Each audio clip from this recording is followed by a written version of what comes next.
Learning literacy. Leap into learning literacy with tips from Camille. Our topic, consonants.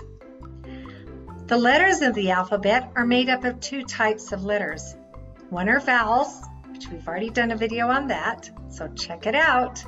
And the other is consonants. Well, what's the difference? Consonants are partially blocked by the tongue, the teeth, and the lips.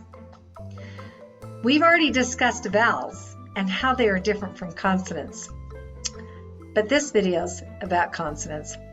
Consonants are articulated with a significant amount of obstruction or blockage from different parts of the tongue, the teeth, and the closure or roundness of the lips. Consonants partially blocked by the tongue. I like to say that some of these consonants are siblings. Why do I say that? Because they are formed in the same position in the mouth, but the difference is some consonants are voiced or vibrate a lot, and other consonants are unvoiced or have very little vibration. All sound vibrates, but as mentioned, the ones that vibrate a lot are called voiced, and the ones that do not are called unvoiced. The consonant G, when it makes its hard sound, is a stopped consonant. What that means is the sound does not come out at first. Everything is stopped. The air doesn't come out at first. Everything is stopped. It is the release of the tongue that creates the sound. So have your child or student put their fingers on their neck, and when they say the sound of G, the hard sound for gas, they will notice that the back of their tongue touches the roof of their mouth, and it's not saying anything until it drops. Then voiced sound is pushed out after the tongue drops. G. That's our voiced, hard, stopped G, G. When we say the sound of K, which is what C can say, one of the sounds, what K always says, and Q says when it has a U, but it also says Q. Q is a copycat. I talked about copycats in the vowel presentation. There are many copycats. Consonants copy other consonants, as Q is copying K, and vowels copy other vowels. We'll talk about this a lot. So Q with the U, also we have U being a copycat, and it's copying W. Qu. So it sounds like a KW. Qu. But we're just going to talk about the K. Fingers on your neck. Notice what's happening in your mouth. It's stopped until it's released, and then air comes out. K. There is not any vibration.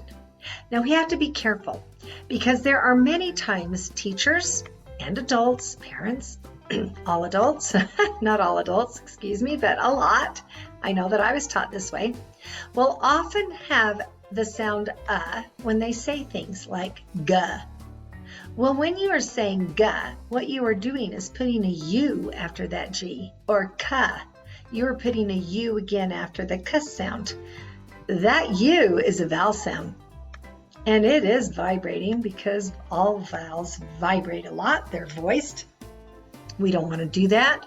So you need to cut that sound off, G, K, and make sure you don't say G, K. I was taught that way, and it's incorrect. So let's go to the next siblings, and that is D and T. Again, we have our voiced sound and we have our unvoiced. That's the difference. The tongue is the same. Put your fingers on your neck, you're going to say the sound of D. Place your tongue up above. Everybody knows how to say it, so just say D. It's a stop sound. No sound comes out until it drops. D. And it's voiced. Do the same for T. Tongue in the same position. T. No sound comes out until it drops. Well, next after that, we have the letter J. the letter J does have a sibling. It is a digraph, and I'm going to write it here. We're not talking about digraphs right now, but I will write it because you'll be able to hear the difference.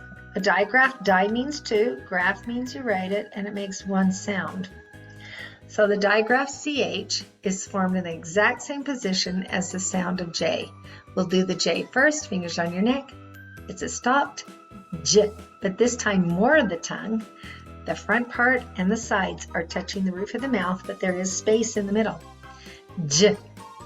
It's stopped, it releases, and the voice sound comes out. Do the same for Ch. The tongue is in the same position, it releases, and air comes out. It's unvoiced. Now, we're going to talk about nasal sounds. Did you know we talk through our nose? Kids will think that's quite funny, and it actually is. If you plug your nose when you say a nasal sound, the sound stops, and that's because the tongue, where it is positioned in the mouth, forces the air up through our nose.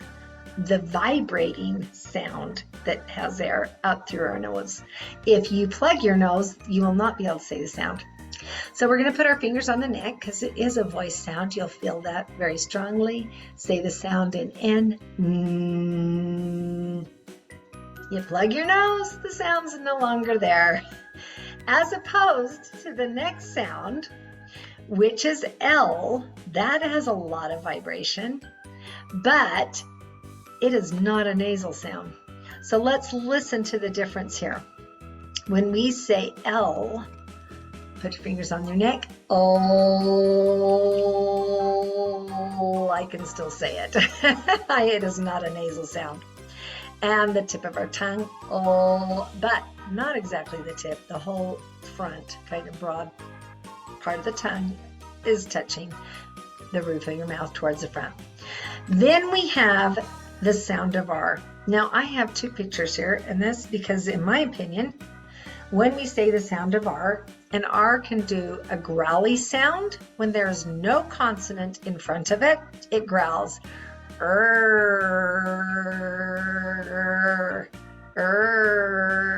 My teeth are not completely closed, but it is growling, and it is definitely not open as wide as this. I say that's in the beginning position, as in Actually, there I did it a little different with a more rounded mouth. Rat. So you can kind of round it a little bit more, but also you can't. I did it both ways. Rat. Now, when we have a vowel in front of an R, the interesting thing is it does not growl and our jaw drops. If I'm going to say as in her, my jaw drops and there's no growl. So it's a little bit more rounded, not quite as much as this, but it is more rounded. Go back and forth, growling,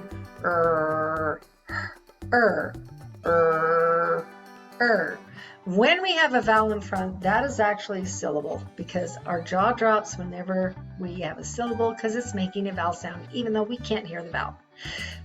We're going to talk about that another day. Syllables, so much to learn. Then we have the glide, as you know, we discussed earlier, and that is with the letter Y. Vibrating, the tongue is touching on the sides.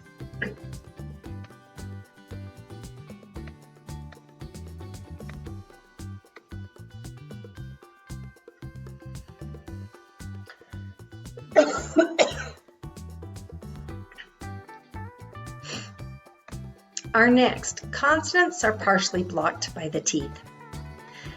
These two consonants, again, are siblings. The mouth is formed the same.